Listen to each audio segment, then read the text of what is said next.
Okay, Sandy. Here's BlackMagic. I'm going to put the sky in first. Sky. I use clear 2.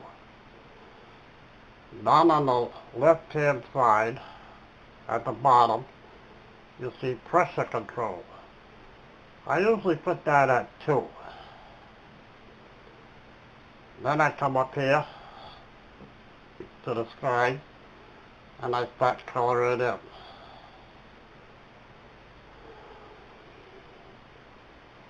Okay.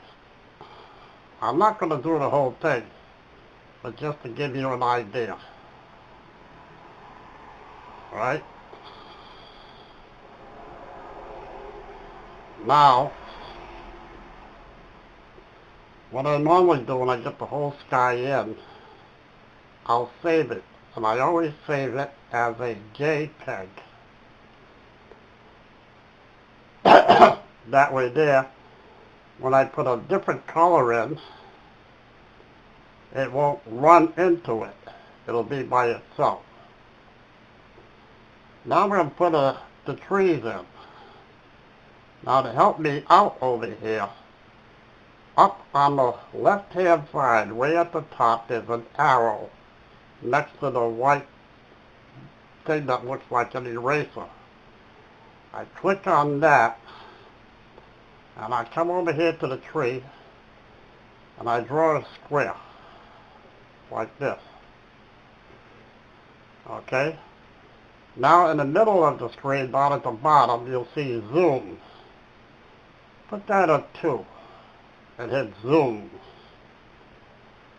And now I drag this down to where I want it. Now for the tree, I use brush forest. And I'm going to change that setting on the right hand side to quick brush selection. And I put that, it goes automatically up on the top here at 4. For bigger details, I'll just click it in. And as you see, the tree goes in. You can always, if you got a lot of foliage, you can change that, like say to the next square, which will put it up on the top at 8, which makes the circle bigger. You can color a lot more in, a lot quicker. Okay? Now for the finer details, I'll go back to 4, and I'll change the setting over here from 4 to 3, so it gets a little smaller, and I can work under here. Okay? So I get all my little details in like that. And as you can see, where it's not blue, it stays nice. But where the blue is up in here, she'll start changing color. Right? Now for the branches, I'll switch that, and I'll go to wood. And normally I like to use golden brown. Now the branches are small. So I'll go back up to the brush setting, and I'll change that from 3 to 2. Makes it real small, and now I just follow the branch down. And I get the trees in. The branches into the tree. And like over here, you can run it right into the tree, so that the branches look like it's in there. See? And that's how that is done. And I close that, and when you look at it, it looks a lot nicer. See? And basically, that's what I use all the way around. Zoom and brush control. Then up in here, the settings. You can change that from 2 to 3 4 to 5, 6. You can make them bigger.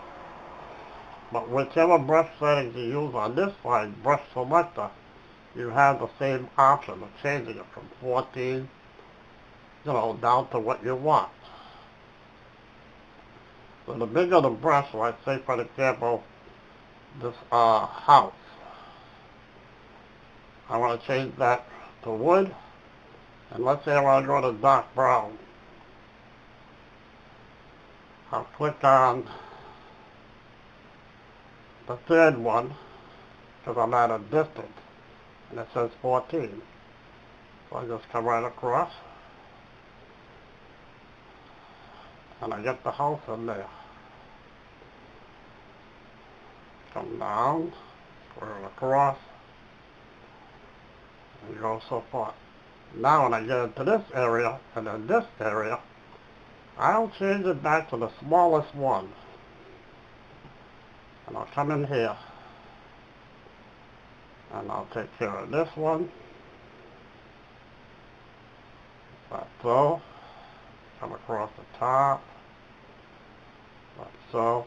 Now in here, I will change it back to 2, a smaller setting.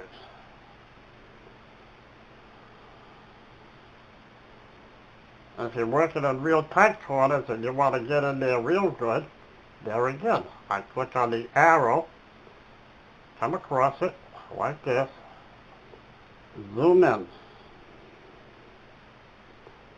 and then click here, go back to 2,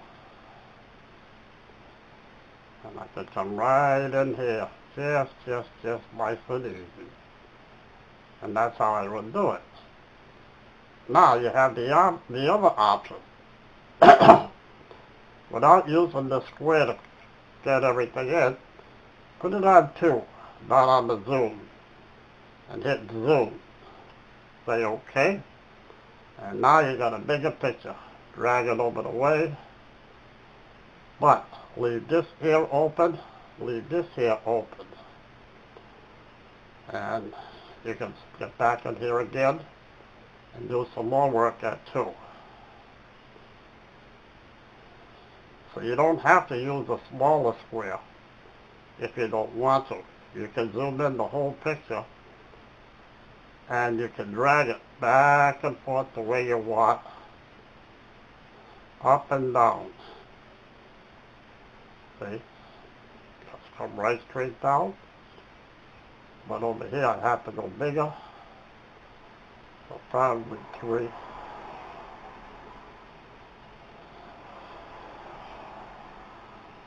And there you go. That's a few of the tricks I learned. The best thing to do is get your background in the sky, save it as a JPEG. Overwrite, go to where the original picture is, and overwrite it. But what I normally would do is I would take the original picture and I would copy it someplace else. So if I mess it up, I always have the original to go back to. So I get the sky in, I get the trees in, I would get the chimney in, the pipe, whatever color you want to put. And then I would concentrate on the bold stuff, the stuff way, way, way out.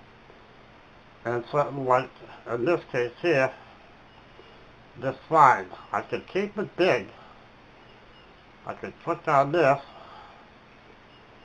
come across, and say zoom in on that. Oh, it took care of the bottom one. So in a case like this, I would go this way, like that, and instead of 2, I would probably change that to a 3. It brings it down. Now I can change the size, for example. I want to go to red. Change the color. Here. Come down darker. Click OK. I go to the brush. I change that to a 2. And now I can do the lettering. Slow and easy. C. K. You don't have to try to, stay on as much as you can right on the black. Right? Because when you close it and you look at it, there's the sign, and it looks nice. Well, I'm going to close this now.